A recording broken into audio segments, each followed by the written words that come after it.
তো আজকে আমাদের এই আকিস সিটির উদ্যোগে আয়োজিত ৭৯তম মাসিক দ্বীনি মাহফিলের আলোচনা পেশ করবেন আমাদের সকলের নয়নমণি, শুধু আমাদের সকলের নয়নমণি নয়, গোটা বাংলাদেশের উলামায়ে কেরামের যিনি নয়নমণি, হাজারো উলামায়ে কেরামের উস্তাদ, হাজারো দিনহীন দিন ভোলা মানুষের দ্বীনি রাহবার, আমাদের সকলের পীর ও মুর্শিদ এবং অগণিত অসংখ্য মাদ্রাসা এবং মসজিদের সুমহান মহাপরিচালক, বিশেষ করে ঐতিহ্যবাহী মাসনা মাদ্রাসার মহান পরিচালক এবং ঢাকা মাসনা মাদ্রাসা খিলক্ষেত ঢাকার যিনি পরিচালক এবং যিনি ইতিমধ্যে অনেকগুলো নতুন করে মাদ্রাসা প্রতিষ্ঠা করার জন্য উদ্যোগ গ্রহণ করেছেন, আমাদের সেই সকলের মনোরমণি মুআজ্জাজ মুহতারাম হযরতুল আল্লাহ হযরত মাওলানা মুফতি ইয়াহইয়া দামাত বারাকাতুহুল আলিয়া আমাদের সামনে এখন বয়ান পেশ করবেন। আমি মুহতারামকে বিনীতভাবে বিনয়ের সহিত কোরআন হাদিস থেকে মহামূল্যবান বয়ান এবং নসিহত পেশ করার জন্য বিনীতভাবে অনুরোধ জানাচ্ছি। তো উপস্থিত শ্রোতাবৃন্দ, মুসল্লিয়ানে কিরাম, আমাদের যাদের শারীরিক কোনো সমস্যা নাই, মেহেরবানি করে যদি আমরা একটু ফ্লোরে এসে বসি তাহলে মনে হয় খুব ভালো দেখাবে এবং আদবও রক্ষা হবে। আর যাদের কোনো সমস্যা আছে, শারীরিক বিভিন্ন ব্যথা বেদনা, বসতে কষ্ট হয়, সমস্যা হয়, তারা চেয়ারে বসলে কোনো অসুবিধা নাই, কিন্তু যাদের শারীরিক সমস্যা নাই, বিনয়ের সহিত বিনীতভাবে তাদের প্রতি আহ্বান জানাচ্ছি, আপনারা একটু ফ্লোরে এসে বসলে, সুন্দর পরিচ্ছন্ন জায়গা রয়েছে, আমাদের বসার কার্পেট রয়েছে, তারা ফ্লোরে এসে বসলে পরিবেশটা অনেক সুন্দর হবে ইনশাআল্লাহ।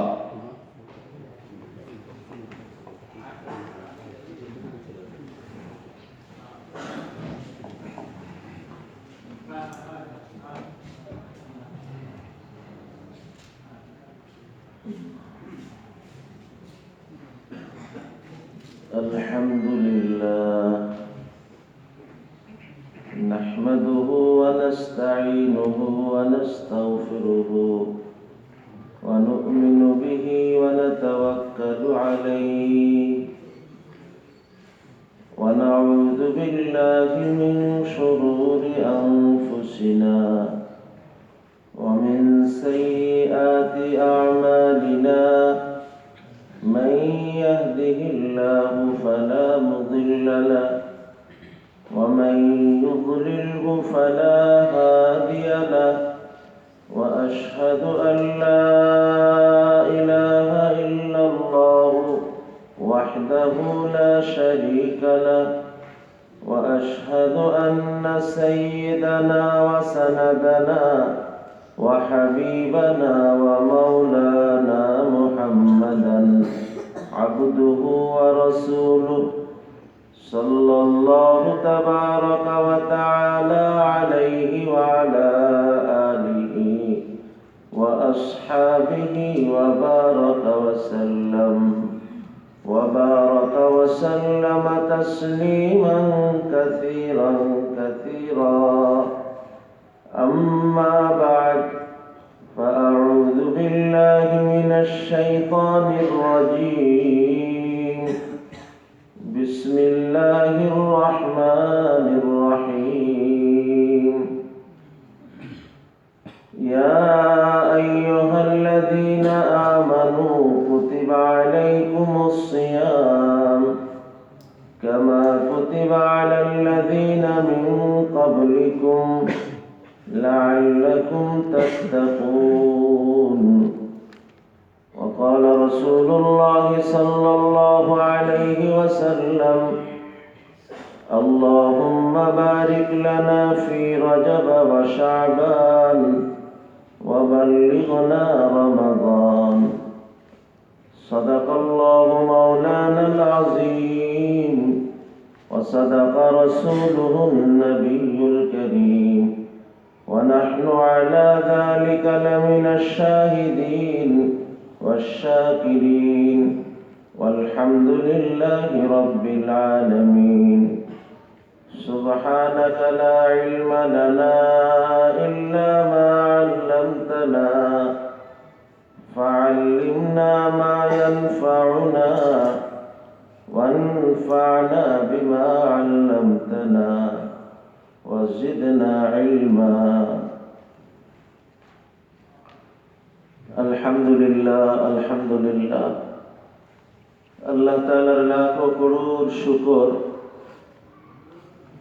যে আল্লাহ তাআলার খাস ফজল করম মেহেরবানিতে আজকের এই দিনই মুবারক মজলিসে মাহফিলে আল্লাহ আমাদের শরীক হওয়ার তৌফিক দান করেছেন। তার মহান দরবারে শুকর আদায় করছি আলহামদুলিল্লাহ। হে আমার প্রিয় ভাইরা, আমরা যে মাস এখন অতিক্রম করতেছি, আরবিতে এই মাসকে শাবান মাস বলা হয়। আমরা শাবান মাসের প্রথম দশকের প্রায় শেষ প্রান্তে।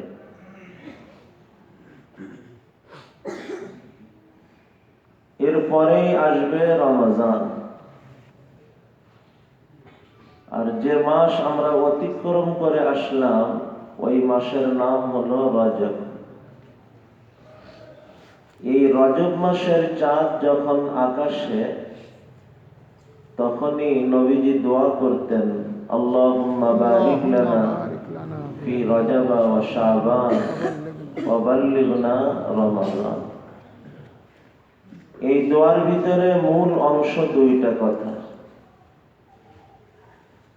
এক নম্বর, আল্লাহ আমাদের রজব এবং শাবানে বরকত দান করেন। আল্লাহুম্মা বারিক লানা ফি রজব ওয়া শাবান, আল্লাহ আমাদের রজব শাবানে বরকত দান করেন। দুই নম্বর অংশ, ওয়া বাল্লিগনা রমাদান, আমাদেরকে রমজান পর্যন্ত পৌঁছিয়ে দেন। আমার জানা মতে নবীজি এই পৃথিবীতে একটা দিনও থাকার জন্য আল্লাহর কাছে দোয়া করছেন আমার জানা নাই। কিন্তু রমজান আসতে 2 মাস বাকি, তখন থেকে নবীজি দোয়া করতেন, আল্লাহ আমাকে রমজান পর্যন্ত পৌঁছায় দেন। রমজান মুসলমানের জীবনে কত বড় পাওয়ার মাস হলে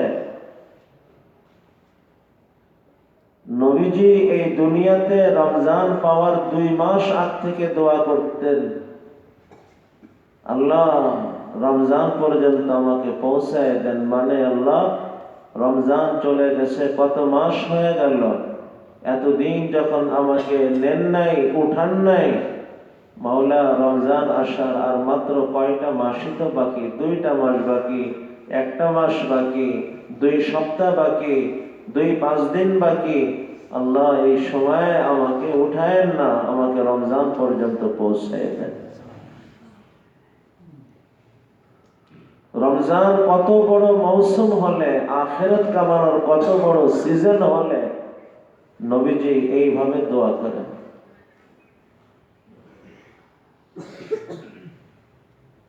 রমজান আসার 2 মাস আগ থেকে নবীজির অন্তরে রমজানের বাতাস শুরু হতো, রমজানের তৈয়ারি আরম্ভ হতো।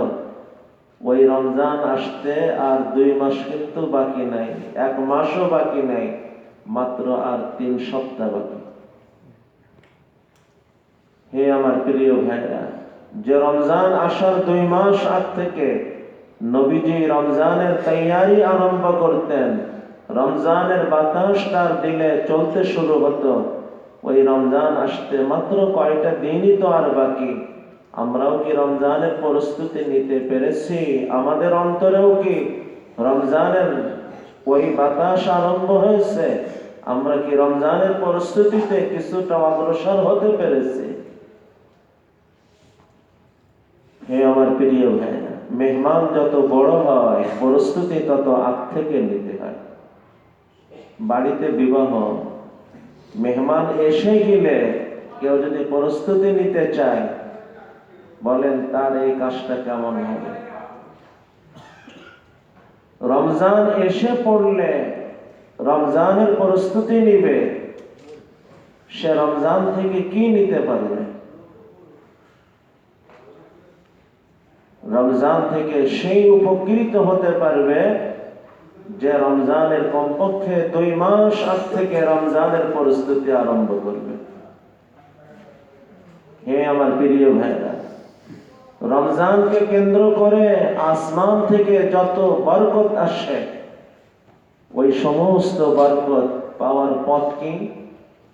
নবীজির দোয়ার প্রথম অংশকে খেয়াল করি, আল্লাহুম্মা বারিক লানা ফি রজব ওয়া শাবান।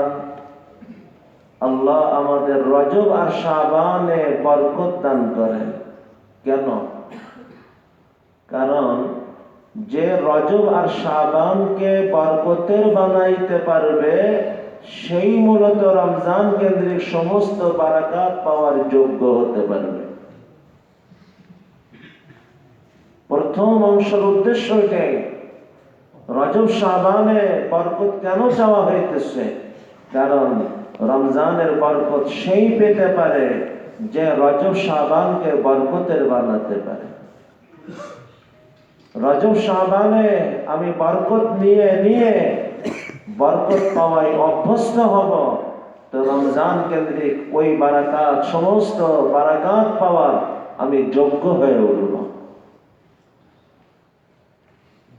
অতএব আমার রজব, আমার শাবান, রমজানের আগের এই সময়টাও যেন আমার বরকতের হয়, এর জন্য আল্লাহর কাছে দোয়াও করা, বরকতময় বানানোর চেষ্টাও করা। আল্লাহুম্মা বারিক লানা ফি রজব ওয়া শাবান, এই দোয়াও করতে থাকা, আর এই সময়টাকে বরকতময় বানানোর চেষ্টাও করতে থাকা। এখন সব থেকে গুরুত্বপূর্ণ অংশ হলো রজব শাবান বরকতের হবে কেমনে? যার ভিতর দিয়ে আমার রমজান বরকতময় হবে, রমজান কেন্দ্রিক আসমান থেকে আসা সমস্ত বারাকাত পাওয়ার আমি যোগ্য হব। হে আমার প্রিয় ভাইরা,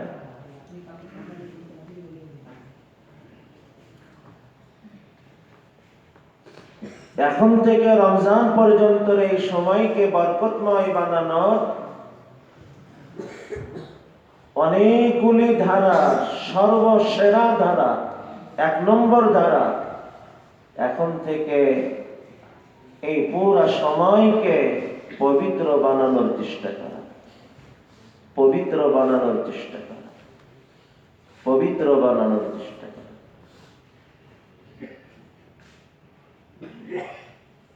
এখন থেকে রমজান শেষ পর্যন্ত এই পুরো সময় আমার জবান যেন অপবিত্র না হয়, আমার দৃষ্টি যেন অপবিত্র না হয়, আমার শ্রবণ যেন অপবিত্র না হয়, আমার চিন্তা ভাবনা যেন অপবিত্র না হয়, আমার আয় উপার্জন অপবিত্র না হয়, আমার প্রতিটি কাজ যেন পবিত্র পবিত্র পবিত্র থাকে। বরকত পাওয়ার সব থেকে বড় পথ পবিত্রতা গ্রহণ করা। যে পবিত্রতায় যত আগানো হবে, বরকত প্রাপ্তিতেও সে ততটা আগানো হবে।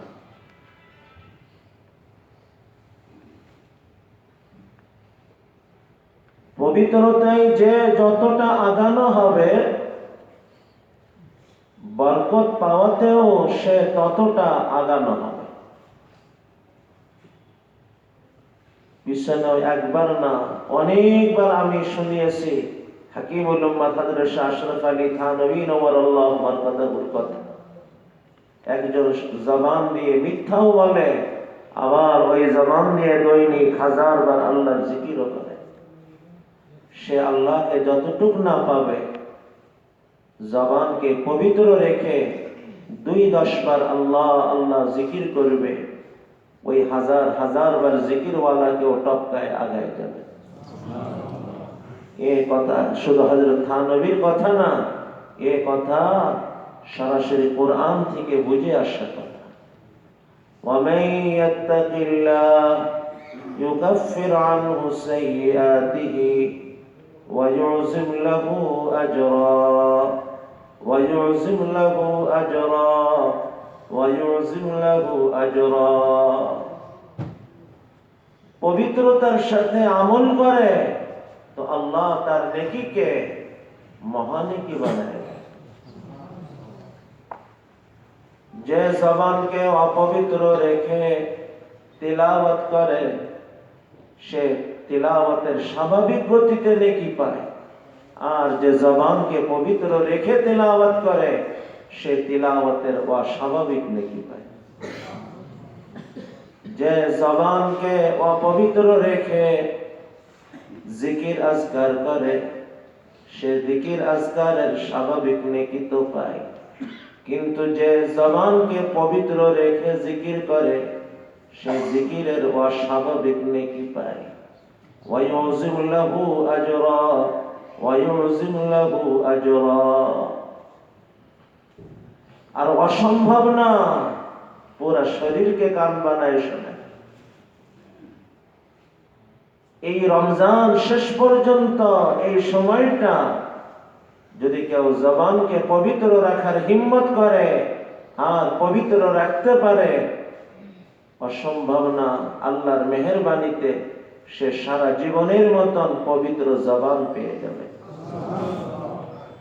শুধু এই কয়টা দিন দৃষ্টিকে পবিত্র রাখো, আল্লাহর মেহেরবানিতে হতে পারে সারা জীবনের মতন পবিত্র দৃষ্টি মিলে যাবে।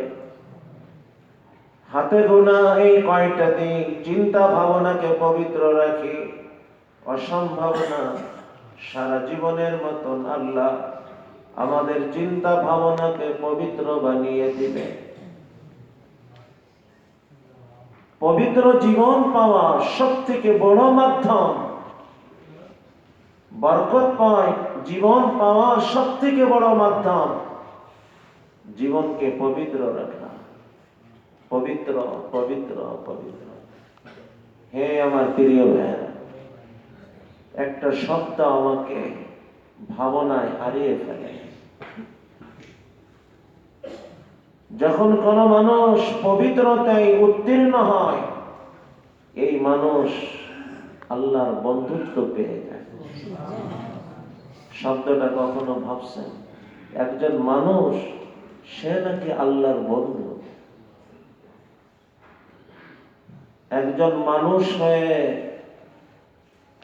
সে তার খালিক মালিক তার রব, পুরা কায়নাতের যিনি একক খালিক একক মালিক একক রব, ওই মাওলাই করিমের বন্ধু হয়, ওই মাওলাই করিমের বন্ধুত্ব পেয়ে যায়। একজন মানুষ আল্লাহর বন্ধু। হ্যাঁ, সরাসরি কোরআন শুনিয়েছে, ইয়া আইয়ুহাল্লাযীনা আমানু আলা ইন্না আউলিয়া আল্লাহ আলা ইন্না আউলিয়া আল্লাহ লা খাউফুন আলাইহিম ওয়া লা হুম ইয়াহজানুন। শোনো, আল্লাহ ওই বন্ধু যাদের জীবনে কোনো ভয় নাই, টেনশন নাই। আল্লাহর এই বন্ধু কারা? আল্লাযীনা আমানু ওয়া কানু ইয়াত্তাকুন। আল্লাযীনা আমানু ওয়া কানু ইয়াত্তাকুন। যারা এই দুইটা গুণে গুণী হবে, ঈমানের গুণে আর পবিত্রতার গুণে গুণী হবে, এই দুই গুণ গ্রহণকারী মানুষ আল্লাহর বন্ধু হবে। একজন মানুষ হয়ে আল্লাহর বন্ধু কে? আল্লাযীনা আমানু, যে ঈমানের জীবন গ্রহণ করলো, ওয়া কানু ইয়াত্তাকুন ওয়া কানু ইয়াত্তাকুন, আর পবিত্র জীবন নিয়ে চলল।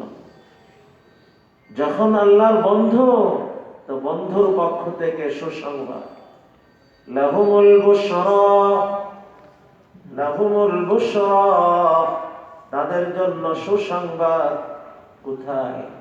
আখিরাতে শুধু লাহুমুল বুশরা ফিল হায়াতিদ দুনিয়া ওয়া ফিল আখিরাহ, তাদের জন্য সুসংবাদ এই দুনিয়াতেও আখিরাতেও। দুনিয়ার জীবনেও সুসংবাদ, আখিরাতের জীবনেও সুসংবাদ। দুনিয়ার জীবনের কি সুসংবাদ? কোন ব্যাখ্যা বিশ্লেষণের কথা না, সরাসরি কোরআন অনেক সুসংবাদ শুনিয়েছে। তার মধ্যে একটা সুসংবাদ, সমস্ত মানুষের জীবনে পরিস্থিতি আসে, আল্লাহর এই বন্ধুর জীবনেও পরিস্থিতি আসতে পারে, কিন্তু পরিস্থিতি তাকে শেষ করবে না। পরিস্থিতি তাকে শেষ করবে না। ওই সমস্যা থেকে বের হওয়ার যদি কোনো পথ নাও থাকে, আল্লাহ তার জন্য পথ তৈরি করে দিবেন। সরাসরি কোরআন বলে, ওয়ামান ইয়াত্তাকিল্লাহ, যে তাকওয়ার জীবন, পবিত্র জীবন গ্রহণ করবে, ইয়াজআল লাহু মাখরাজা, ইয়াজআল লাহু মাখরাজা, ইয়াজআল লাহু মাখরাজা, আল্লাহ বের হওয়ার পথ বানিয়ে দিবেন। আরে পথ বানানোর কথা তখনই আসতে পারে যখন পথ থাকে না। বোঝা গেল, সমস্যা থেকে বের হওয়ার যদি কোনো পথ নাও থাকে, আল্লাহ তার জন্য পথ তৈরি করে দিবে। কেমন পথ তৈরি করবেন? কোরআন সেই পথ তৈরির এক ঘটনা শোনাইতেছে।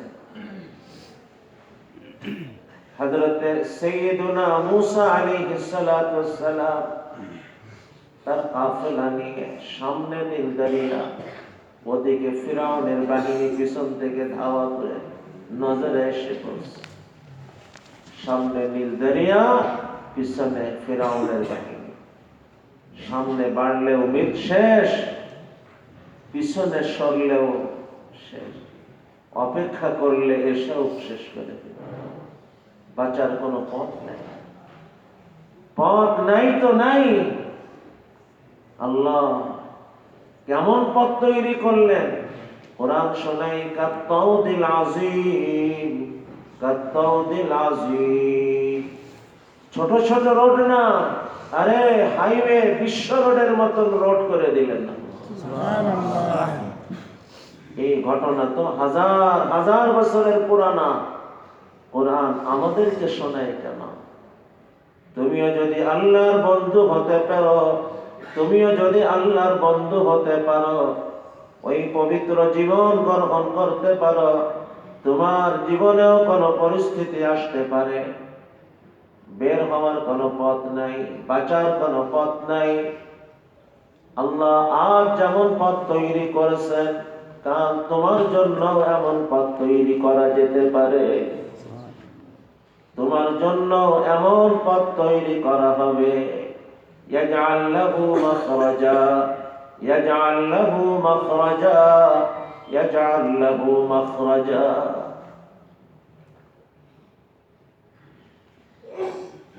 পবিত্র জীবন, আল্লাহর বন্ধুত্বের জীবন, দুনিয়াতেও সুসংবাদ প্রাপ্ত জীবন, আখিরাতেও সুসংবাদ প্রাপ্ত জীবন। দুনিয়ায় সুসংবাদ প্রাপ্ত জীবনের সেই সুসংবাদ একটা বলা হলো। কোরআন একই সাথে দ্বিতীয় আরেকটা শোনায়। আল্লাহ প্রত্যেকের জীবনে প্রয়োজন দেখা দেয়, এই মানুষটার জীবনেও প্রয়োজন দেখা দিতে পারে। প্রয়োজন পূরণের কোনো সুযোগও নাই, সম্ভাবনাও নাই। আল্লাহ কল্পনার বাহির থেকেও তার প্রয়োজন পূরণের ব্যবস্থা করে দিবেন। কোরআন বলে, ওয়ায়ারযুকুহু মিন হাইসু লা ইয়াহতাসিব, ওয়া মান ইয়াত্তাকিল্লাহ ইয়াজআল লাহু মাখরাজা, ওয়ায়ারযুকুহু মিন হাইসু লা ইয়াহতাসিব, ওয়ায়ারযুকুহু মিন হাইসু লা ইয়াহতাসিব। আল্লাহ প্রয়োজন কেমন পূরণ করবে? কল্পনার বাহির থেকে কোরআন ঘটনা শোনায় ওই মুসা আলাইহিস সালাম দুনিয়ায় যেন আসতে না পারে এর জন্য ফিরাউন হাজার হাজার বাচ্চাকে জবাই করলো। কিন্তু আশ্চর্য, ওই বাচ্চা শুধু আসলো না, আপন মায়ের কোলে আপন মায়ের বুকের দুধ পান করে, আর সেই দুধ পান করানোর টাকা ওই ফিরাউন বহন করে। কি আজীব কথা না? ভাবছেন যে বাচ্চাকে ঠেকানোর জন্য হাজারো হাজারো বাচ্চাকে জবাই করা হলো, সেই বাচ্চা শুধু আসলো না, আপন মায়ের কোলে আপন মায়ের বুকের দুধ পান করে, আর সেই দুধ পান করানোর টাকা ওই ফিরাউন বহন করে। যে ফিরাউন এই বাচ্চাকে ঠেকানোর জন্য হাজার হাজার বাচ্চাকে জবাই করছে। আল্লাহ সিস্টেম এমন ভাবে করে দিলেন, এর আপন মানা দুধ মায়ের বাহিরের একজনের দুধ পান করছে, আমি ফিরি কেন পান করাবো? আল্লাহ! বাচ্চা মায়ের প্রয়োজন ছিল, মায়ের কোলের প্রয়োজন, মায়ের বুকের দুধের প্রয়োজন। আল্লাহ বাচ্চাকে তার মায়ের কাছে মায়ের দুধে পৌঁছাইতে দিলেন না, শুধু কেমন ভাবে করলেন? মুসা আপন মায়ের দুধ পান করে, আর সেই দুধ পান করানোর টাকা ওই ফিরাউন বহন করে। ভাবলে কেমন লাগে? কোরআন এই ঘটনা তো হাজার হাজার বছরের পুরানা, কোরআন আমাদেরকে শোনায় কেন? আমার জীবনেও কোনো প্রয়োজন দেখা দিবে, পূরণ হওয়ার কোনো সম্ভাবনাও বেড়ে আসবে না। আর এখানে যেমন কল্পনার বাহির থেকে তার প্রয়োজন পূরণের ব্যবস্থা আল্লাহ করছেন, তোমার জীবনের প্রয়োজন পূরণের ব্যবস্থাও আল্লাহ এমনই করে দিবে। সুবহানাল্লাহ। ওয়ায়ারযুকুহু মিন হাইসু লা ইয়াহতাসিব, ওয়ায়ারযুকুহু মিন হাইসু লা ইয়াহতাসিব। হে আমার প্রিয় ভাইরা, আল্লাহর বন্ধুত্বের জীবন, ঈমান আর পবিত্রতার গ্রহণের মাধ্যমে দুনিয়ায় তার সুসংবাদ, আখিরাতেও তার সুসংবাদ। দুনিয়ার সুসংবাদের মধ্যে আরেকটা সুসংবাদ কোরআন বলে,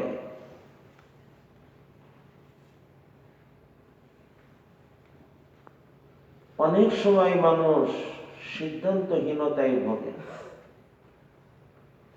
যখন কোন মানুষ আল্লাহর বন্ধু হবে এই পবিত্র জীবন গ্রহণের মাধ্যমে, আল্লাহ তাকে অন্ধকারে ছেড়ে দিবেন না, আল্লাহ তার অন্তরের ভিতরে এক আলো দান করবে।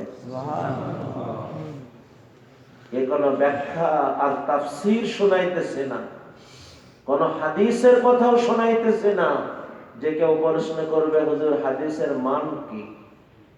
সরাসরি কোরআনের সরাসরি বক্তব্য শোনাইতেছে। ইয়া আইয়ুহাল্লাযীনা আমানু ইন তাত্তাকুল্লাহ, হে ঈমানওয়ালারা, তোমরা যদি তাকওয়া পবিত্র জীবন গ্রহণ করো, ইয়াজআল লাকুম ফুরকানা, ইয়াজআল লাকুম ফুরকানা, ইয়াজআল লাকুম ফুরকানা, আই নূরান ফারিকা বাইনাল হাক্কি ওয়াল বাতিল। আল্লাহ তোমাদের অন্তরে এক পার্থক্যকারী আলো দান করবে, যে আলো হক বাতিলকে পরিষ্কার করতে তোমার সহযোগিতা করবে, তোমার করণীয় আর বর্জনীয়কে পরিষ্কার করবে, হক বাতিলকে পরিষ্কার করবে।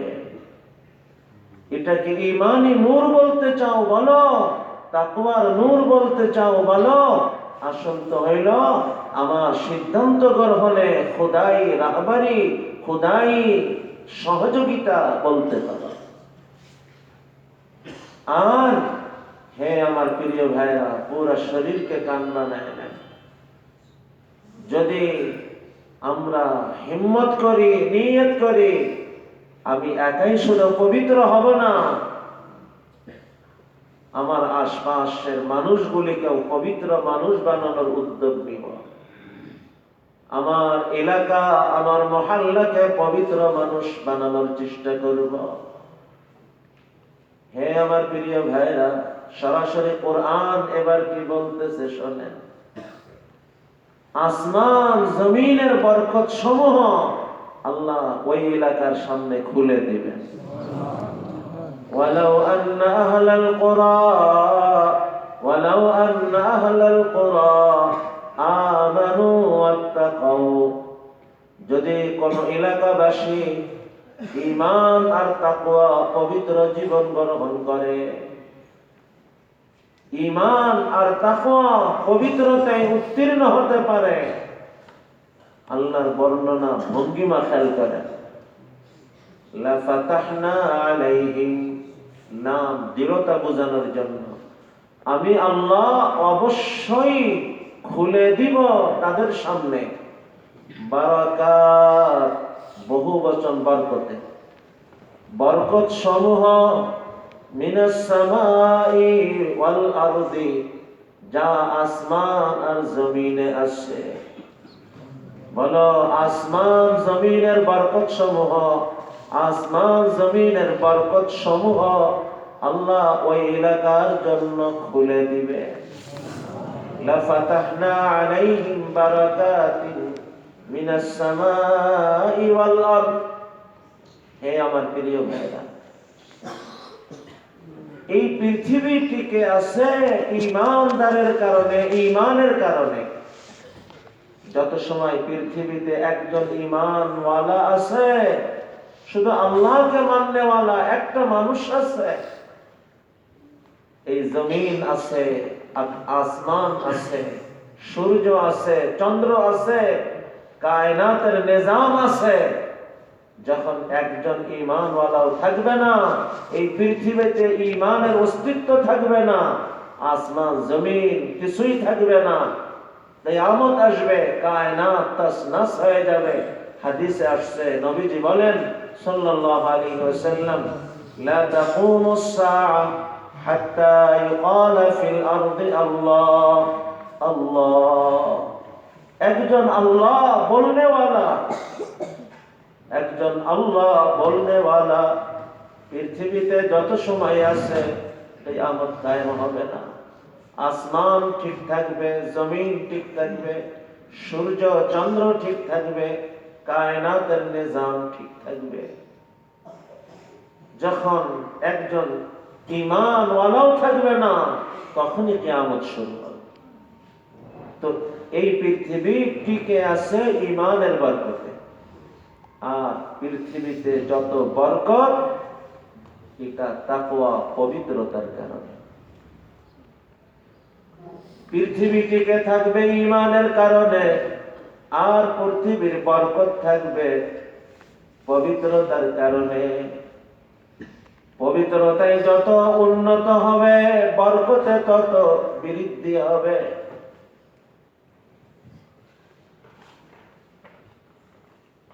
তাকওয়া পবিত্রতায় যত উন্নত হবে, আসমান জমিনের বরকত তত বাড়তে থাকবে।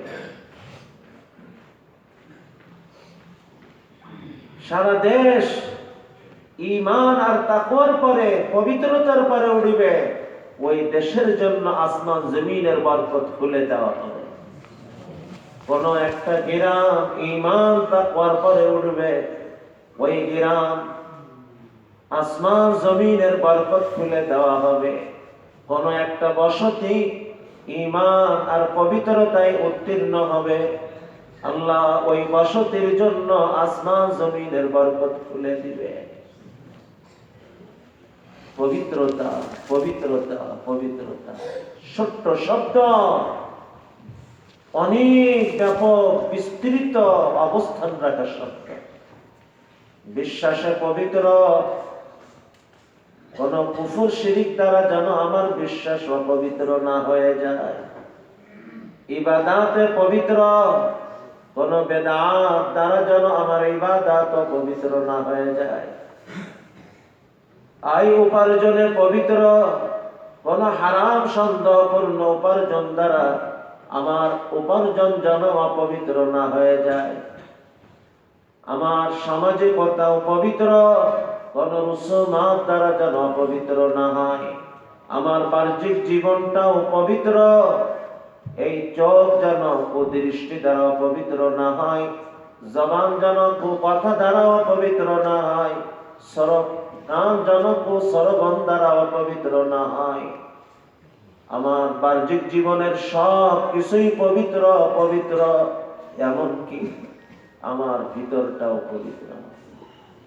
হিংসা থেকে পবিত্র, অহংকার থেকে পবিত্র, লোক দেখানো মানসিকতা থেকে পবিত্র, সংকীর্ণতা থেকে পবিত্র, দুনিয়ার মোহ, সম্পদের মোহ, সম্মানের মোহ থেকে পবিত্র। তো বিশ্বাস থেকে আখলাক পর্যন্ত সব স্থানেই সে পবিত্র, বাহ্যিক জীবনেও পবিত্র, ভিতর জগতেও পবিত্র। এই মানুষটাই হলো পরিপূর্ণ পবিত্র, এই মানুষটাই হলো পবিত্রতায় উত্তীর্ণ। যখন কোন মানুষ ঈমান আর পবিত্রতায় উত্তীর্ণ হবে, এই মানুষটা আল্লাহর বন্ধু হবে। এই শব্দটা মুরাকাবা করেন তো, আমি আল্লাহর বন্ধু। একজন মানুষ আল্লাহর বন্ধু, কোথায় একজন মানুষ আর কোথায় আমার আল্লাহ? আমি ওই আল্লাহর বন্ধু হব। হ্যাঁ, শুধু ঈমান আর পবিত্রতায় আমাকে উত্তীর্ণ হতে হবে। আজ থেকে নিয়ত করি, এই জবান আর অপবিত্র হতে দিব না, এই দৃষ্টি আর অপবিত্র করব না, এই কান আর অপবিত্র হতে দিব না, আয় উপার্জন অপবিত্র বানাবো না। আমার সব কিছুতে আমি একজন পবিত্র মানুষ হব। শুধু আমি একা না, আমার আশপাশকে পবিত্র ঈমান আর পবিত্র, আমার মহল্লাকে ঈমান আর পবিত্র মানুষে আমি মেহনত করব, ঈমানওয়ালা মানুষ আর পবিত্র মানুষ বানানোর। হে আমার প্রিয় ভাইরা, এই ঈমান আর পবিত্রতাই যতটা আগাবে, আল্লাহর বন্ধুত্বে ততটা আগাবে, আসমান জমিনের বরকত পাওয়াতে ততটা আগাবে।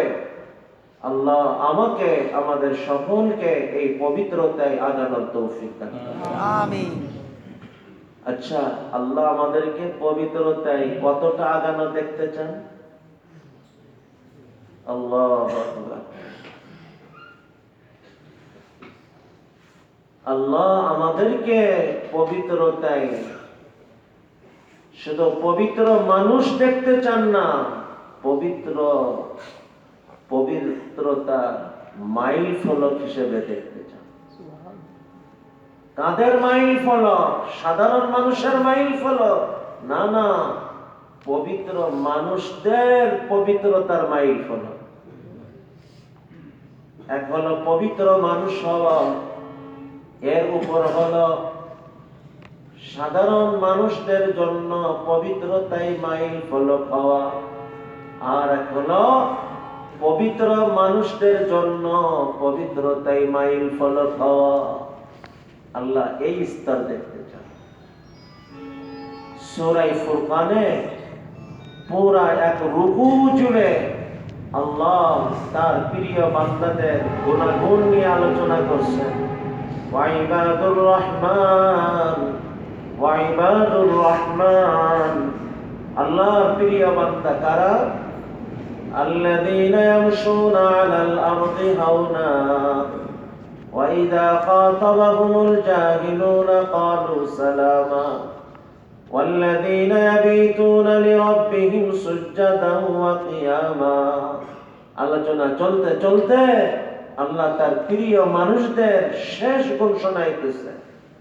ওয়াল্লাযীনা ইয়াকুলুনা রাব্বানা হাব লানা মিন আজওয়াজিনা ওয়া যুররিয়াতিনা কুররাতা আয়ুন ওয়াজআলনা লিল মুত্তাকিনা ইমামা ওয়াজআলনা লিল মুত্তাকিনা ইমামা ওয়াজআলনা লিল মুত্তাকিনা ইমামা। আল্লাহ আমাকে পবিত্র মানুষদের ইমাম বানায় দেন। সাধারণ মানুষদের না, পবিত্র মানুষদের ইমাম বানায় দেন। কি আছে? পবিত্র মানুষদের মাইল ফলক জীবন আমাকে দান করেন। মানে আল্লাহ আমাকে পবিত্রতায় এতটা উত্তীর্ণ জীবন দান করেন, আমার দৃষ্টিকে এতটা পবিত্রতায় উত্তীর্ণ বানিয়ে দেন, পবিত্র দৃষ্টিওয়ালা মানুষ আমার কাছে এসে তার দৃষ্টিকে আরো পবিত্র বানানোর প্রেরণা যেন অনুভব করে। আল্লাহ আয় উপার্জনে আমাকে এতটা পবিত্র হওয়ার তৌফিক দেন, পবিত্র উপার্জনওয়ালা মানুষ আমাকে পেয়ে তার উপার্জনকে আরো পবিত্র বানানোর প্রেরণা যেন অনুভব করে। সব লাইনে একজন পবিত্র মানুষ আমাকে যেন পবিত্রতায় ইমাম হিসেবে গ্রহণ করতে পারে। হে আমার প্রিয় ভাইরা, নিজেকে পবিত্র ভাবা গুনাহ, কিন্তু পবিত্র হওয়ার জন্য দোয়া আর চেষ্টা শুধু কাম্য না, পবিত্র মানুষদের ইমাম হওয়ার দোয়া, পবিত্র মানুষদের ইমাম হওয়ার চেষ্টা, এটাও কাম্য। আল্লাহ নিজে শিখাইতেছে, বলো ওয়াজআলনা লিল মুত্তাকিনা ইমামা। আল্লাহ আমাদেরকে মুত্তাকিন পবিত্র মানুষদের ইমাম বানায় দেন। হে আমার প্রিয় ভাইরা, সামনে রমজান আসছে না? এই রমজানের রোজা ফরজ হওয়ার মূল উদ্দেশ্য আমাকে আপনাকে এই পবিত্র জীবন উপহার দেওয়া।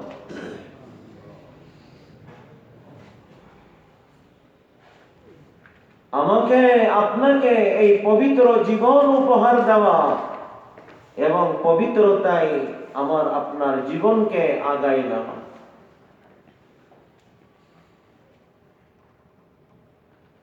এ কথা সব পুরানা কথা, কিন্তু বারবার সামনে আনার কথা।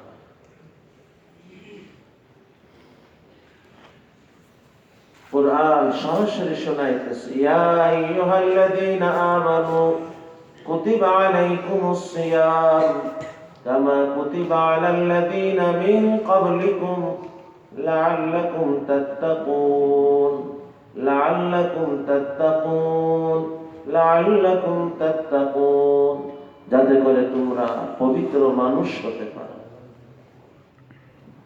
রোজার দ্বারা আমি আপনি পবিত্র হব কেমনে?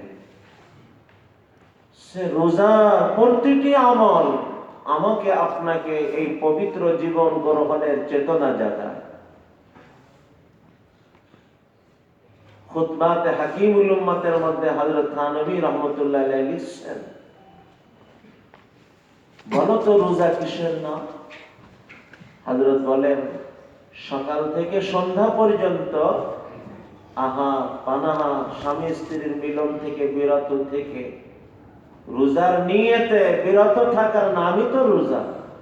আচ্ছা বলো তো, এইগুলোর কোনোটাই কি আপন স্থানে অন্যায় ছিল? দৈনিক যে খাবার খেতে, ওই খাবার থেকেই তো তুমি বিরত। দৈনিক যে পানি পান করতে, ওই পানি থেকেই তো তুমি বিরত। কেন বিরত? দৈনিক যে হালাল খাবার, হালাল পানি তুমি গ্রহণ করতে, তার থেকে আজ কেন বিরত? উত্তর তো এটাই হবে, আল্লাহর নিষেধের কারণে। আরে যে কাজগুলি এমনি বৈধ ছিল, শুধু আল্লাহর সাময়িক নিষেধের কারণে আমি এর থেকে বিরত হইলাম। আমার ভিতরে কি ভাবনা জাগার ছিল না?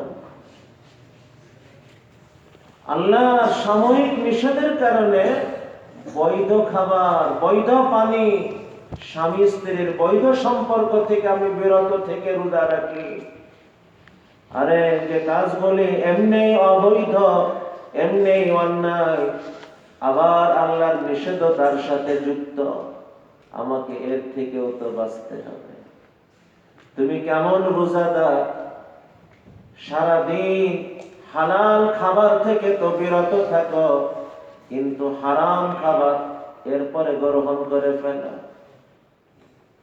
তুমি কেমন রোজাদার, হালাল পানীয় থেকে তো বিরত থাকো, কিন্তু হারাম পানীয় থেকে তুমি নিজেকে বাঁচানোর চিন্তাই করো না। কেমন রোজা তোমার, স্বামী স্ত্রীর বৈধ সম্পর্ক থেকে তো তুমি নিজেকে বাঁচাও, কিন্তু অবৈধ সম্পর্ক আর অবৈধ দৃষ্টি থেকে তোমাকে কি বাঁচতে হবে না? এই ভাবনা তোমার মধ্যে কি জাগে না? আমি তো এই মানুষ, আল্লাহ সাময়িক নিষেধের কারণে এই বৈধ সম্পর্ক ত্যাগ করেছি, অথচ এরপরে আমি অবৈধ সম্পর্কে কেমনে জড়াই, অবৈধ দৃষ্টিতে আমি কেমনে জড়াই। হে আমার প্রিয় ভাইরা, প্রত্যেক বছর রমজান বা রমজানের আগে প্রত্যেকটা আলোচনায় এই কথাটা আপনাদেরকে শুনিয়েছে। রোজাদার ইফতারি নিয়ে যখন বসে, ওই দৃশ্যটাকে ভাবেন তো, ভাবনার জগতে আনেন তো। সারাদিনের ক্ষুধার্ত পিপাসিত, পেটে তার ক্ষুধা, বুকে তার পিপাসা, আর সামনে সুন্দর সুন্দর খাবার, শরবত, পানীয়। রোজাদার একবারও তো হাত বাড়ায় না, বারবার শুধু ঘড়ির দিকে তাকায়। রোজাদার যতবার ঘড়ির দিকে তাকায়, আমার তো মনে হয় রোজাদার একবারও ঘড়ির দিকে তাকায় না, রোজাদার আল্লাহর অনুমতির দিকে তাকায়। এই কথাটাই যদি তুমি বুঝে নিতে পারো, তাহলেই তো পবিত্র জীবন শুরু হয়। তুমি তো এই মানুষ, পেটে তোমার ক্ষুধা, বুকে তোমার পিপাসা, অর্থাৎ ভিতরে আমার চাহিদা, সামনে আমার সুযোগ, কিন্তু একবারও আমি হাত বাড়াই না, শুধু মাওলার অনুমতির দিকে তাকাই। আরে মুসলমান, তোমার বাস্তব জীবন চলার ক্ষেত্রে অনেক সময় তোমার দৃষ্টি অনেক কিছু আকৃষ্ট করবে, তোমার মন তোমাকে আকৃষ্ট করবে, অনেক কিছু তোমাকে আকৃষ্ট করবে। আর যেমন অনুমতির দিকে তাকিয়েছিলে, যত সময় অনুমতি মেলে নাই হাত গুটিয়ে রেখেছিলে, এখানেও যত সময় অনুমতি না মিলবে চোখকে নিচে রাখবে, হাতকে গুটিয়ে রাখবে, পাকে সংযত রাখবে, নিজেকে সামলিয়ে রাখবে। যখন অনুমতি মিলবে তখন চোখ উঠাবে, হাত বাড়াবে, পা অগ্রসর করবে, তুমি অগ্রসর হবে। এই কথাটাই যদি তুমি বুঝে নিতে পারো, এই তো পবিত্র জীবন শুরু হয়। হে আমার প্রিয় ভাইরা, কথা অনেক দূরে চলে গিয়েছে, বাকি উপকারী কথা ছিল, এই জন্য পুরানা কথা হলেও কথাগুলোকে দোহরাইলাম। হে আমার প্রিয় ভাইরা, মূল আলোচনা এই রজব, শাবান আর রমজান বরকতের বানানোর পথ কি। সেই পথের মধ্যে সর্বসেরা পথ, এখন থেকে রমজান শেষ পর্যন্ত সময়কে পবিত্র রাখা নিয়ত করে নিই।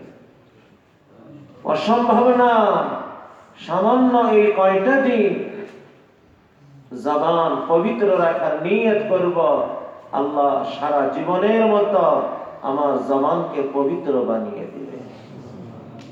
হিম্মত করো, মাত্র এই কয়টা দিন দৃষ্টিকে পবিত্র রাখা। আল্লাহ যদি মেহেরবান হন, হতে পারে সারা জীবনের মতন দৃষ্টি পবিত্র হয়ে যাবে। এই কয়টা দিনের জন্য চিন্তা ভাবনাকে পবিত্র রাখো, অসম্ভব না, সারা জীবনের মতো আল্লাহ আমার চিন্তা ভাবনাকে পবিত্র বানিয়ে দিবে। আল্লাহ আমাদের সবাইকে পবিত্র জীবন দান করেন। যে পবিত্রতায় যত উন্নত হবে দুনিয়াতেও আখিরাতেও আল্লাহ আসমান জমিনের বরকত পাওয়াতে এসে ততটা আগানো হবে। সব থেকে বড় কথা আল্লাহর বন্ধুত্ব সে হবে। একজন মানুষ হয়ে আল্লাহর বন্ধু হবে। একজন মানুষ কোথায় আর আল্লাহ কোথায়, সেই আল্লাহর বন্ধু হতে পারবে এই পবিত্রতার কারণে। দুনিয়াও তার জন্য নিরাপদ, আখিরাতেও নিরাপদ। দুনিয়াও সফল, আখিরাতেও সে সফল। বের হওয়ার পথ থাকবে না, আল্লাহ পথ তৈরি করে দিবে। প্রয়োজন পূরণের সম্ভাবনাও থাকবে না, কল্পনার বাহির থেকে আল্লাহ ব্যবস্থা করবে। আল্লাহ তাকে অন্ধকারে ছেড়ে দিবে না, আল্লাহ তার জীবন আলোর ভিতরে এনে দিবে। যদি এই পবিত্রতায় আরো আশপাশে মেহনত করে তো এই পবিত্রতায় ওই এলাকা যতটা আগাবে আসমান জমিনের বরকত তত ওই এলাকার পরে আসতে থাকবে। আল্লাহ আমাকে আমাদের সকলকে পবিত্র জীবন গ্রহণ করার তৌফিক দেন। শুধু পবিত্র জীবন গ্রহণ করা না, পবিত্র জীবনের মেহনত পুরা এলাকা, পুরা মহল্লা, পুরা বসতি পবিত্র বানানোর উদ্যোগে আল্লাহ আমাদের কবুল করে। আল্লাহ আমাদেরকে এমন এক মেহনতে কবুল করে যে আমাদের মহল্লার সব, আমাদের এলাকার সব পবিত্রতাই উত্তীর্ণ। কেউ বেনামাজি থাকে না, কেউ রোজা ছাড়া থাকে না, কেউ বেপরদায় চলে না, কেউ জবান দিয়ে মিথ্যা বলে না, গীবত করে না, আঘাত দেওয়া কথা বলে না, কেউ কথা লাগালাগি করে না, কেউ মিথ্যা সাক্ষী দেয় না, কেউ মিথ্যা মামলা করে না, কেউ চোখ দিয়ে গুনাহ করে না, কান দিয়ে গুনাহ করে না, আয় উপার্জনে অপরাধ করে না, ঘুষ দেয় না, ঘুষ নেয় না, সুদ দেয় না, সুদ গ্রহণ করে না, আয় উপার্জনেও পবিত্র, চিন্তা ভাবনাতেও পবিত্র, বাহ্যিক জীবনেও পবিত্র, ভিতর জগতেও পবিত্র, বিশ্বাসেও পবিত্র, ইবাদতেও পবিত্র, সামাজিকতাতেও পবিত্র, মহল্লার সব যেন এক পবিত্র মানুষ। আল্লাহ এমন এক মেহনতে আমাদেরকে কবুল করে।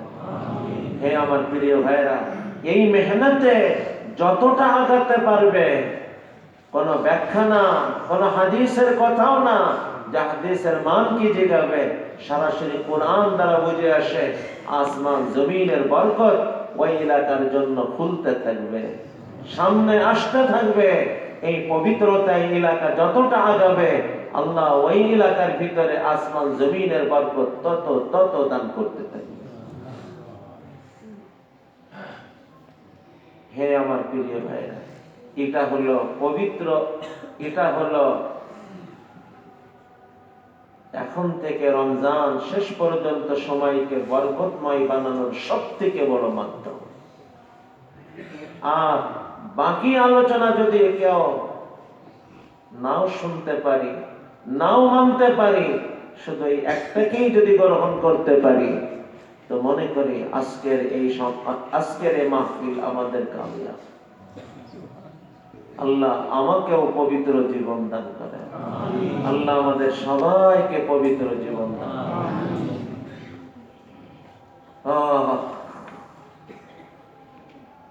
হে আমার প্রিয় ভাইরা, 2 নম্বর, এখন থেকে রমজান শেষ পর্যন্ত সময়কে বরকতময় বানানোর জন্য 1 নম্বর তো হলো এই পুরা সময়কে পবিত্র রাখার চেষ্টা করব। 2 নম্বর, আল্লাহ যতটুক তৌফিক দেন আমলকে কোয়ালিটি পূর্ণ বানানোর চেষ্টা করব। এও পুরানা কথা, এটাকে আর লম্বা করব না, খুব সংক্ষেপে সংক্ষেপে সামনে বাড়ে। আমলকে কোয়ালিটি পূর্ণ বানানোর চেষ্টা করব। কেন?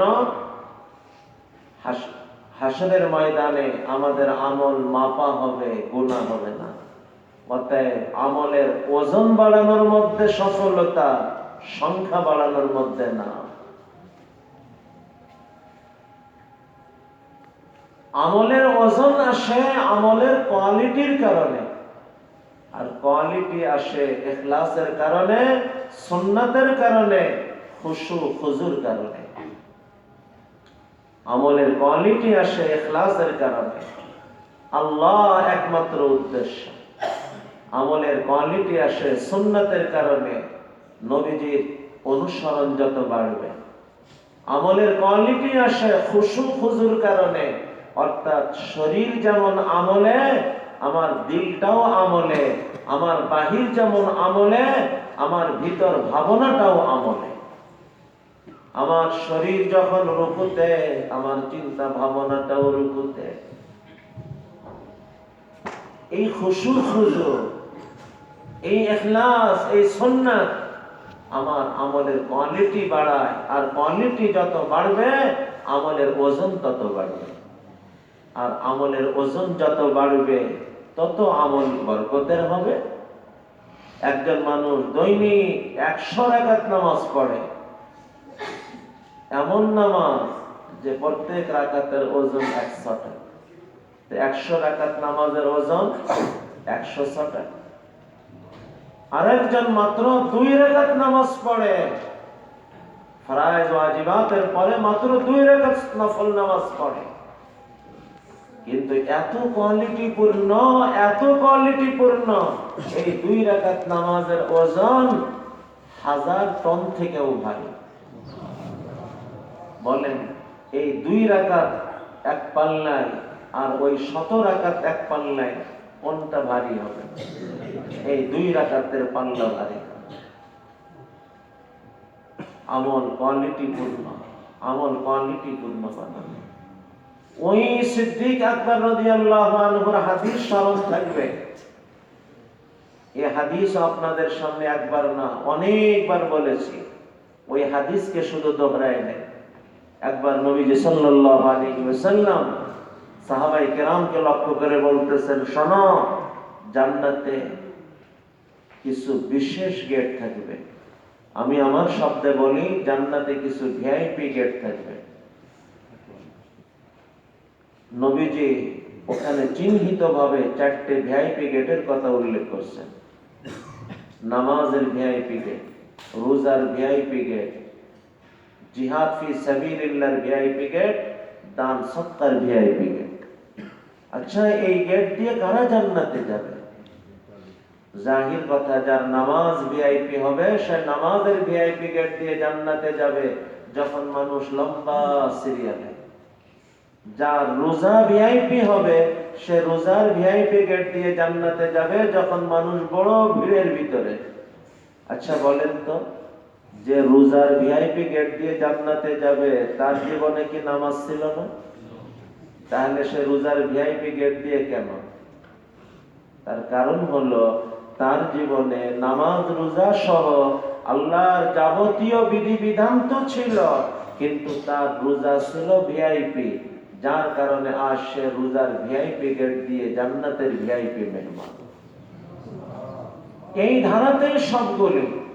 যখন নবীজি হাদিস শোনাইলেন তো হযরত সিদ্দিক আকবর রাদিয়াল্লাহু আনহু জিজ্ঞাসা করতেছেন, ইয়া রাসূলুল্লাহ, এমনও কি কোন সৌভাগ্যবান মানুষ হবে যাকে এই সব গেট থেকে ডাকা হবে? এত বড় সম্মান, বড় এজাজের, সে জান্নাতের দুয়ারে আর জান্নাতের সমস্ত দরওয়াজা তাকে পাওয়ার জন্য ব্যস্ত। ইয়া রাসূলুল্লাহ, এমনও কি কেউ হবে?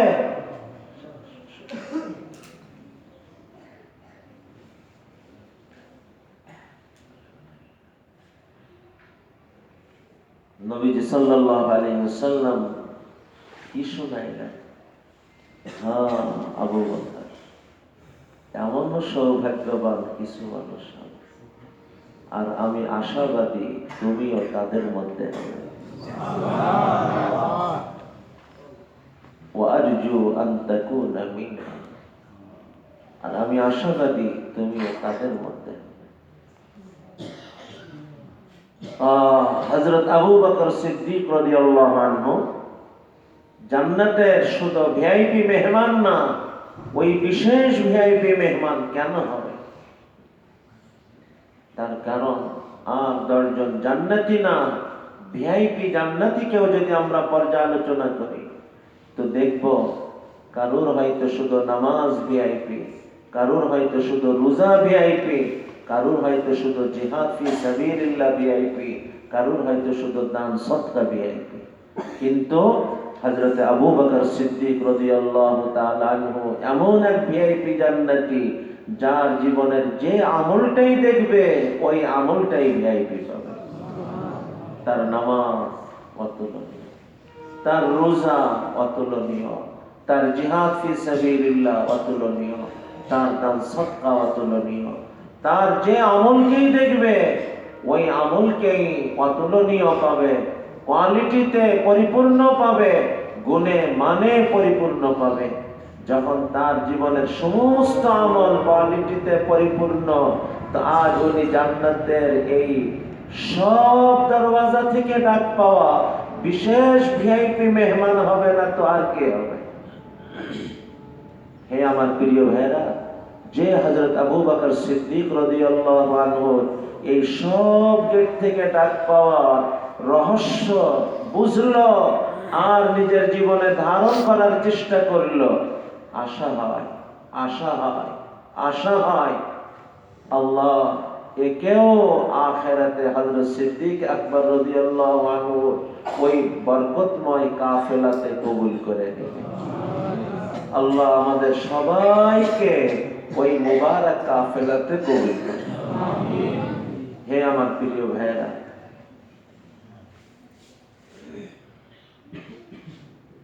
এখন থেকে রমজান শেষ পর্যন্ত সময়কে বরকতময় বানানোর জন্য 1 নম্বর পথ এই সময়কে পবিত্র রাখা, সব কিছুতে পবিত্র হওয়া, পবিত্রতায় সেরা হওয়া, পবিত্রতার মাইল ফলক হওয়ার চেষ্টা করা। 2 নম্বর, আল্লাহ যতটুক আমল করার তৌফিক দেন সংখ্যা পূরণের দিকে নজর না, কোয়ালিটিতে পরিপূর্ণ করে আমল করার চেষ্টা হওয়া চাই। 3 নম্বর, হে আমার প্রিয় ভাইরা, এই কোয়ালিটিকে সুন্দর করে আমলের সংখ্যাও যতটা বাড়ানো যায়, কারণ কোয়ালিটি ঠিক রেখে আমল যত বাড়বে পরিণতিতে ওজন আরো আরো আরো বাড়বে। একজন কোয়ালিটি পূর্ণ 2 রাকাত নামাজ পড়ে আর একজন ওই কোয়ালিটি পূর্ণ 4 রাকাত পড়ে, তো তার ওজন তো দ্বিগুণ হবে। ওই কোয়ালিটি পূর্ণ 6 রাকাত পড়ে তো তার ওজন তো 3 গুণ হবে। অতএব কোয়ালিটিকে ঠিক রেখে সংখ্যা বাড়ানো, সংখ্যা শুধু বাড়ানো না, কোয়ালিটিকে ঠিক রেখে সংখ্যা বাড়ানো, কারণ এর পরিণতিতে ওজন আরো আরো আরো বাড়বে। হ্যাঁ, যারা রমজান চিনছিল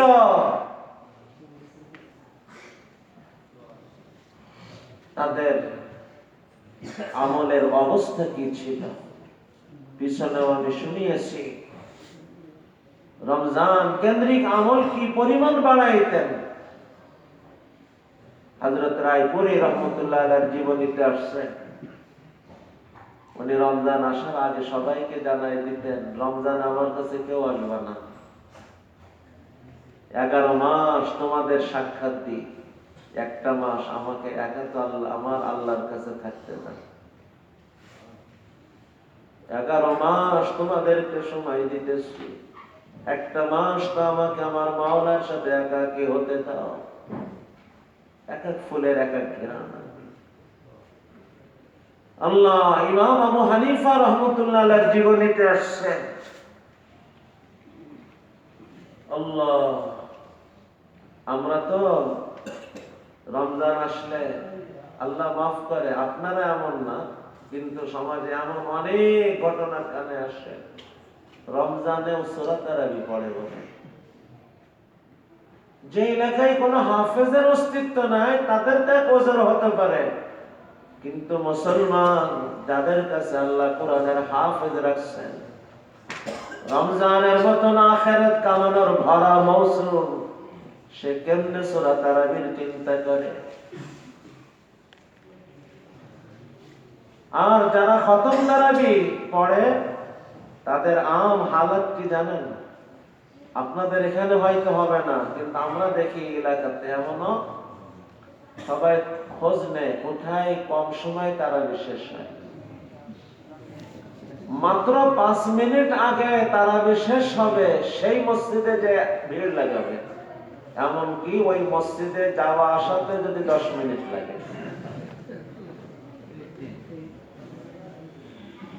ওই মসজিদে যাওয়া আসাতে 10 মিনিট সময় বেশি লাগবে, তারপরেও ওখানে যাবে, কারণ 5 মিনিট আগে তারাবি শেষ হবে। হে মুসলমান, আখিরাত তুমি কেমনে বানাইতে চাও? মাওলাকে কেমনে পেতে চাও বলো? যারা রমজান চিনেছিল তাদের জীবনী শোনো। আল্লাহ,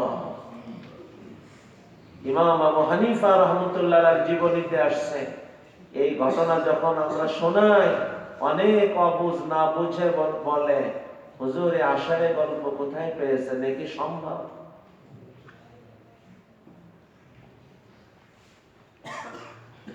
স্বাভাবিক মানুষের মতন তারাবিতে এক খতম তো উনিও পড়তেন, এরপরে উনি নফল নামাজে দাঁড়ায় যেতেন, তেলাওয়াত শুরু হতো, সাহারির আগে পুরা এক খতম তেলাওয়াত করে উঠতেন। আবার সকালে তেলাওয়াত শুরু করতেন, ইফতারির আগে পুরা এক খতম তেলাওয়াত করে উঠতেন। 30 দিনে 30 খতম, 30 রাতে 30 খতম, তারাবিতে এক খতম, 61 খতম। এই কথা শোনাইলে অনেকে বলে, হুজুর এ কি সম্ভব? একটা মানুষ 1 মাস রাতে জেগে জেগে এক খতম, আবার দিনে এক খতম, সে ঘুমাই কখন? সম্ভব কেমনে? আসলে আমরা দুর্বল, এজন্য সবাই দুর্বল করে। আমরা দুর্বল, এজন্য সবাইকে দুর্বল ভাবে। হে আমার প্রিয় ভাইরা, ইমাম আবু হানিফা রহমতুল্লাহ আলাইহি তো আজ থেকে 1350 বছর আগের মানুষ, যখন শুধু ইমানি শক্তি না, খাবার দাবারে সব কিছুতে পুষ্টি ছিল, শারীরিক শক্তি ছিল, ইমানি শক্তি ছিল। এ তো অনেক আগের কথা। আমি তো এই জামানার মানুষের ঘটনাও জানি, সরাসরি আমার জানা, শুধু জানা না, আমার দেখা। একজনের ব্যাপারে জানি 15 বছর একটানা রাত দিন 24 ঘন্টার মধ্যে মাত্র 1.5 ঘন্টা করে ঘুমাইছে। সারা রাত 1 মিনিট ঘুমায় না, সকালে নাস্তা করে 1-1.5 ঘন্টা ঘুমায় না, চলতেছে, আজও বেঁচে আছে। দ্বিতীয় জন 5-7 বছর ধরে সারা রাত 1 মিনিট ঘুমায় না, সকালে 3 ঘন্টার আশপাশে একটু ঘুমায় না। তৃতীয় জন, সেও 5-7 বছর ধরে সারা রাত 1 মিনিট ঘুমায় না, সকালে ওই 3-4 ঘন্টা। একজন 2.5 ঘন্টা আর একজন 4 ঘন্টা, 3 ঘন্টা না 4 ঘন্টা ইস্তেমা লাগতেছে। একজন তো 1.5 ঘন্টা মতো, দ্বিতীয় জন 2.5 ঘন্টা মতো, আর তৃতীয় জন হয়তো 3 ঘন্টা বা 4 ঘন্টা। আজকের জামানায় এই 3 জন সরাসরি আমার জানা, আমার দেখা, আজও তারা বেঁচে আছে। আমরা দুর্বল, সব দুর্বল ভাবে। আমি তো গত বছর শোনাইছিলাম, শুধু আমাদের এখানকার কথা না, আমি আরো কয়েক জায়গার কথা জানি। আমাদের পাশে থেকে ইতিকাফে তালিব ইলম দৈনিক 1 খতম তিলাওয়াত করছে। আজকে আমাদের পাশে থেকে তালিব ইলম দৈনিক 1 খতম করে তিলাওয়াত করে যদি উঠতে পারে, ঘুমাইতেছে সব কিছুর ভিতর দিয়ে, আজ থেকে 1350 বছর আগে যখন শরীরের শক্তি ছিল, ইমানের শক্তিতে, তাকওয়ার শক্তিতে অতুলনীয় যারা ছিল, তারা রমজান কেন্দ্রিক এই একটা মাস ইবাদতের মধ্যে ডুবে থাকবে অসম্ভব লাগে, আশায় গল্প লাগে।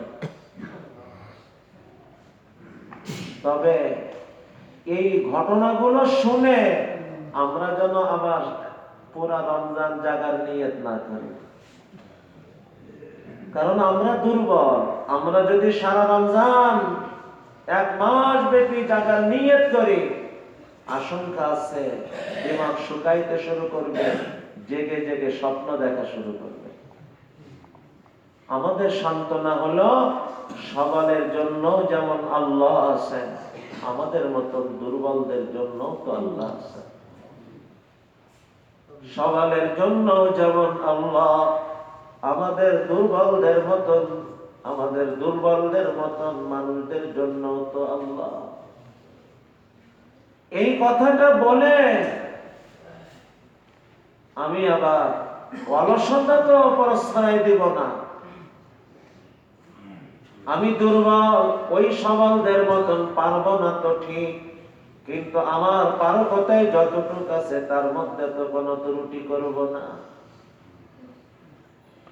আমি দুর্বল, ওই সবলদের মতন পারবো না ঠিক, কিন্তু আমি দুর্বল, আমি যতটুকু পারবো তার মধ্যে তো ত্রুটি করব না।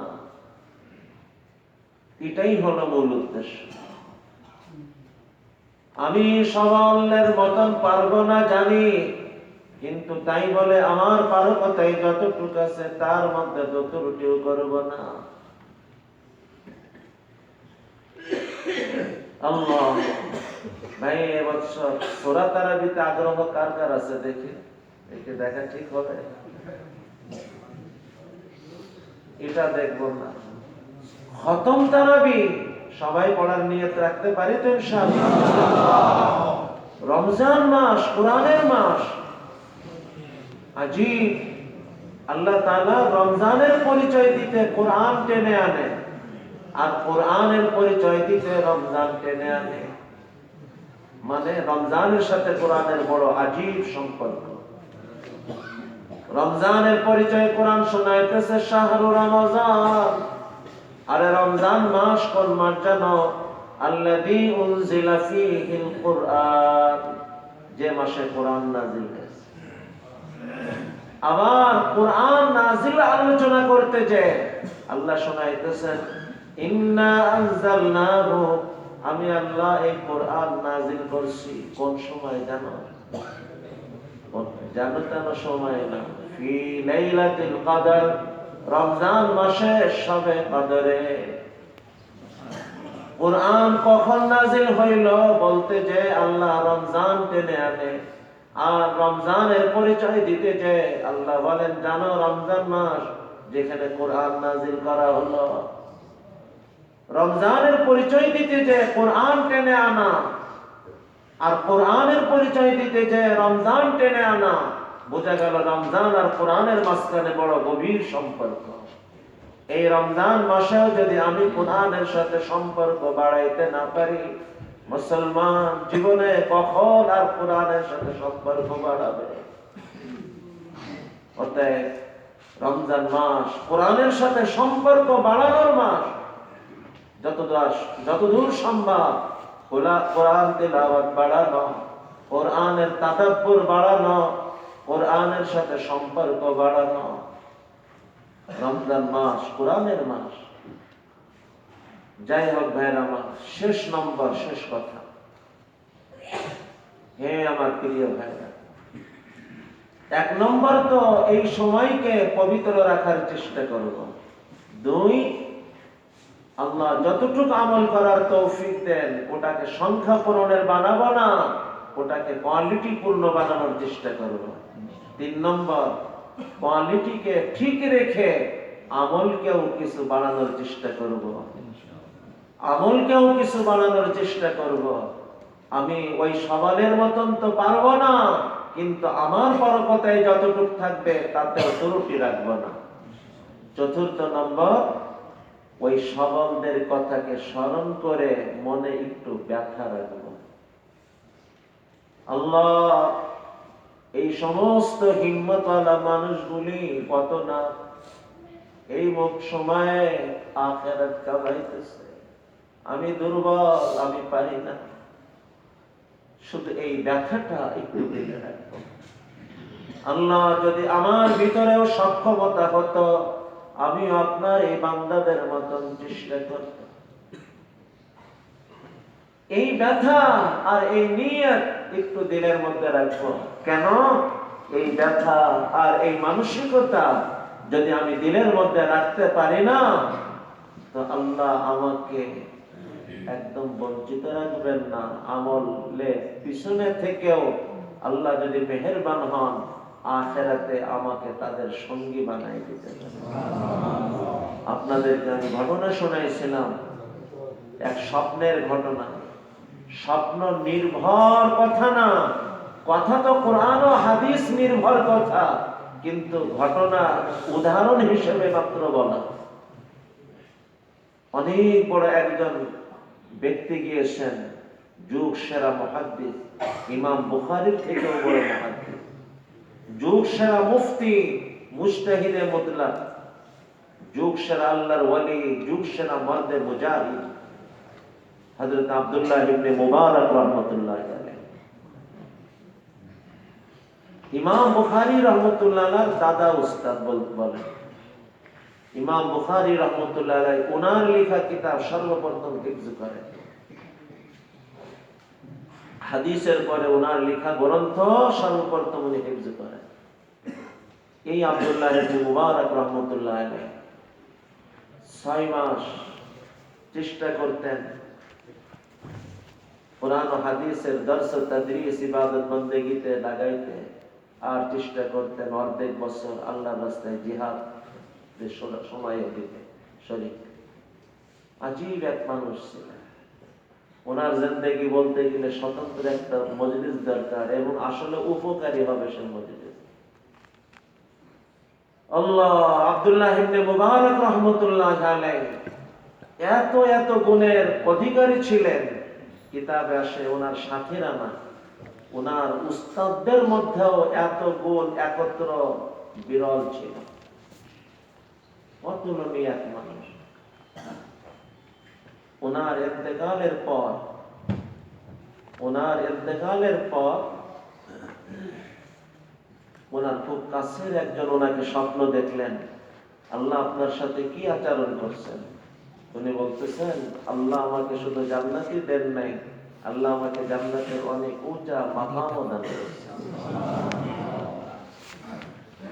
এরপরে যেটা শোনাইলেন ওইটা আমার শোনানোর উদ্দেশ্য হচ্ছে, কয়েকদিন হলো আমার বাড়ির পাশে এক মুসলমান কামার ছিল। কামার বলে যারা লোহা পিটানোর কাজ করে, আর সাধারণত অমুসলিমরা করে, এজন্য কামার শব্দ আসলেই অনেকের বেরেনে অমুসলিম অমুসলিম গন্ধ লাগে। তো এটা আসলে ওই কাজের পরিচয়। তো মুসলিম কামার, সে 2 দিন হলো মারা গিয়েছে, আমার বাড়ির পাশে ছিল। আল্লাহ তাকেও আমার সমান মর্যাদা দান করছে। স্বপ্ন স্বপ্ন তো স্বপ্ন, কিন্তু তার কাছে বড় অবাক লাগলো, কিভাবে সম্ভব? একজন সাধারণ কামার কোথায়, আর যুগ সেরা মুহাদ্দিস, যুগ সেরা মুফাসসির, যুগ সেরা মুফতি মুজতাহিদ, যুগ সেরা মুজাহিদ, যুগ সেরা আল্লাহর ওয়ালি আব্দুল্লাহ ইবনে মুবারক কোথায়? আল্লাহ ওনাকে ওনার মর্যাদা কেমনে দান করছে? ওনার ভিতরে আগ্রহ জন্মালো যে লোকটা সম্পর্কে আমাকে একটু অনুসন্ধান করতে হবে। উনি বাড়ির এলাকায় আসলেন, স্বপ্ন ছিল, কিন্তু এসে দেখে যে বাস্তবে এই লোকটা মারা গেছে। এ তো আর স্বপ্ন না। স্ত্রীর কাছে পুরা ঘটনা শোনায় বলতেছে, আপনার স্বামীর ভিতরে এমন কোন গুণ আপনি কি মনে করেন যার কারণে আল্লাহ তাকে এতটা মর্যাদা দিতে পারে বলে আপনি আশা করেন? স্ত্রী শুনেও অবাক। কোথায় আব্দুল্লাহ ইবনে মুবারক আর কোথায় আমার স্বামী? এ কিভাবে সম্ভব? বলছে না, আপনি একটু ভাবেন, নিশ্চয়ই তার ভিতরে এমন কোন বিশেষ আমল থাকতে পারে যার কারণে আল্লাহ তাকে আব্দুল্লাহ ইবনে মুবারকের মর্যাদা দান করছে। তো অনেক ভেবে এরপরে বলতেছে, আমি জানি না, তবে আমার স্বামীর ভিতরে বিশেষ দুইটা গুণ আমার মনে পড়ে। এক হলো, আমার স্বামী তো লোহা পিটানোর কাজ করত, কিন্তু আজান হওয়ার সাথে সে কাজ বন্ধ করে দিত আর বলতো, আমার মালিকের ডাক এসে গেছে, আমার মালিকের ডাকে সাড়া দিতে হবে। আর কাজে হাত দিত না, নামাজের প্রস্তুতি নিয়ে মসজিদে চলে যেত। উনি বলেন, এটা অনেক দামি গুণ, কিন্তু আমি যে গুণের তলাশে, এটা সে গুণ না। এরপর দ্বিতীয় গুণ উনি শোনায় গেল, শোনার সাথে সাথে বলতেছেন, হ্যাঁ হ্যাঁ, আমি পেয়ে গিয়েছি যে গুণের তলাশে আমি এসেছিলাম। আল্লাহ এই গুণের কারণে ওনাকে এই মর্যাদা দিতে পারে। কি সেই গুণ? বলছে, দৈনিক আমরা স্বামী স্ত্রী খাবার খেয়ে যখন শুয়ে পড়তাম, তো জানালা খুললেই পাশে আব্দুল্লাহ ইবনে মুবারকের বাসা দেখা যেত। ছাদের উপরে আব্দুল্লাহ ইবনে মুবারক যায় নামাজে দাঁড়ায় নামাজে। আমার স্বামী যখনই এই দৃশ্য দেখত, তার দুইটা চোখ অশ্রুতে ভরে উঠত। অশ্রু ভরা চোখে আল্লাহকে লক্ষ্য করে বলতো, মাবুদ, তোমার এই বান্দা কত সৌভাগ্যবান, সারাদিন কোরআন হাদিস পড়ায়, আর রাত হলে তোমার সামনে রাত জেগে জেগে ইবাদত তিলাওয়াত নামাজের মধ্যে ডুবে থাকে। আল্লাহ, আমারও মন চায় তোমার এই মানুষটার মতন তোমার সামনে রাত কাটাই, কিন্তু আমি গরিব মানুষ, সারাদিন লোহা পিটানোর পর শরীরে মনে হয় যেন ক্লান্তিতে বিষ হয়ে আসে। আল্লাহ, যদি আমার অবস্থা একটু ভালো হতো, আমিও তোমার এই মানুষটার মতো তোমার সামনে রাত কাটানোর চেষ্টা করতাম। এটা যেন তার দৈনিকের অভ্যাস হয়ে গিয়েছিল। খাবার খেয়ে শুইত, জানালা খুলে আব্দুল্লাহ ইবনে মুবারককে দেখে অশ্রু ভরা চোখে এই কথাগুলো বলতে বলতে ঘুমাই পড়ে। তখন ওই তালিবে ইলম বলতেছে, হ্যাঁ, এবার বুঝছি আল্লাহ তাআলা একজন কামার হওয়া সত্ত্বেও আব্দুল্লাহ ইবনে মুবারকের মর্যাদায় আল্লাহ কেন কবুল করছেন। সে সারা রাত তো বিছানায় শুয়ে থাকতো, কিন্তু তার দিলে একটা ব্যথা ছিল। মন চাইতো আব্দুল্লাহ ইবনে মুবারকের মতন হতে, কিন্তু অবস্থার কারণে সে হিম্মত করতে পারত না। তার পারকতার বাহিরে ছিল। এই আফসোস, এই বেদনা, এই নিয়ত, এই মানসিকতা সাথে সে ঘুমাই পড়ত, যার কারণে সারা রাত বিছানায় থাকা সত্ত্বেও আল্লাহ তাআলা আব্দুল্লাহ ইবনে মুবারকের মর্যাদায় আল্লাহ কবুল করেছেন। হে আমার প্রিয় ভাইরা, এ তো স্বপ্নের গল্প। মূল বক্তব্যকে চলেন সরাসরি হাদিসের এক ঘটনার ভিতর দিয়ে বুঝে নিই। একবার সরকারে দো আলম সাল্লাল্লাহু আলাইহি ওয়াসাল্লাম সাহাবায়ে কিরামকে শোনাইতেছেন, আগেকার জামানার এক নবী তার এক উম্মতকে সাথে নিয়ে সফরে বের হয়েছে। ওই লোকটার হঠাৎ খুব ক্ষুধা লাগছে, মরুভূমির ভিতরে নজরের শেষ সীমা পর্যন্ত কোনো খাবার নাই। ক্ষুধা, পেট যেন চিরচির করতেছে। তখন সে মনে মনে বলতেছে, মাবুদ, ক্ষুধার এত কষ্ট। সামনে পাহাড় ছিল, লক্ষ্য করে বলতেছে, আল্লাহ, আমার কাছে যদি এই পাহাড় পরিমাণ খাবারও হতো না, ক্ষুধার্ত মানুষের ভিতরে আমি এই সব খাবার বিলাই দিতাম। সে মনে মনে এই কথাগুলো ভাবতেছে। ক্ষুধার কষ্ট এত, না জানি ক্ষুধার্ত মানুষগুলি কত না কষ্ট পায়। আল্লাহ, আমার কাছে তো এই অবস্থা নাই। যদি অবস্থা হতো, এই পাহাড় পরিমাণ সম্পদ আমার কাছে হতো না, আমি সব ক্ষুধার্তদের মধ্যে বিলাই দিতাম। সে মনে মনে এই কথাকে ভাবতেছে। নবীর পরে ওহী এসে পড়ছে, তোমার সঙ্গীকে জানিয়ে দাও, তার কাছে যদি এই পাহাড় পরিমাণ সম্পদ হতো আর সে আল্লাহর রাস্তায় ওটাকে বিলাইতো, যে পরিমাণ নেকি না হতো, আল্লাহ তাকে সম পরিমাণ নেকি দিয়ে দিয়েছে। আচ্ছা বলেন, এ কি ওই পাহাড় পরিমাণ খাবার বিলাইছে, দান করছে? কিন্তু কেন সে নেকি পাইতেছে? কারণ তার দিলের ভিতরে ওই ব্যথা কাজ করছে, ওই মানসিকতা, ওই নিয়ত কাজ করছে। তার ভিতরে সে সাচ্চা ছিল, তার অবস্থা এমনই ছিল। খোদার কষ্ট এতটা না জানি, ক্ষুধার্ত মানুষ কতটা কষ্ট পায়। আমার কাছে অবস্থা নাই। আল্লাহ যদি অবস্থা হতো, আমি সব বিলাইতাম মানুষের মাঝে, ক্ষুধার্তদের মাঝে। হে আমার প্রিয় ভাইরা, এখান থেকে নবীজির হাদিসকে মিলাইতে পারেন।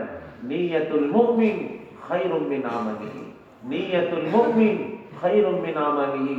মুমিনের নিয়ত তার আমল থেকে কোনো অংশে কম না, তার মানসিকতা আমল থেকেও আল্লাহর কাছে সেরা। কারণ আমল জানা নাই ইখলাসের সাথে হবে কিনা, কবুল হবে কিনা, কিন্তু সে মনে মনে যে নিয়তটা করে, ওই নিয়তের মধ্যে তো সে মুখলিস হয়ে থাকে। আল্লাহ তাআলা ওই ইখলাস ওয়ালা নিয়তের কারণে আমল করার আগেই তাকে ওই আমলের নেকি দিয়ে দেন। হে আমার প্রিয় ভাইরা, এই চারটে কথা বিশেষভাবে আপনাদের খিদমতে আরজ করলাম। 1 নম্বর, রমজান শেষ পর্যন্ত সময়। সারাটা জীবনের জন্য যদি হিম্মত নাও হয়, মাত্র এই কয়টা দিন, মাত্র সময় একটু পবিত্র রাখার চেষ্টা তো করা যাবে ইনশাআল্লাহ। আল্লাহ আমাদের সবাইকে উত্তীর্ণ করেন। 2, যতটুকু আমল করব কোয়ালিটি পূর্ণ আমল করার চেষ্টা করব।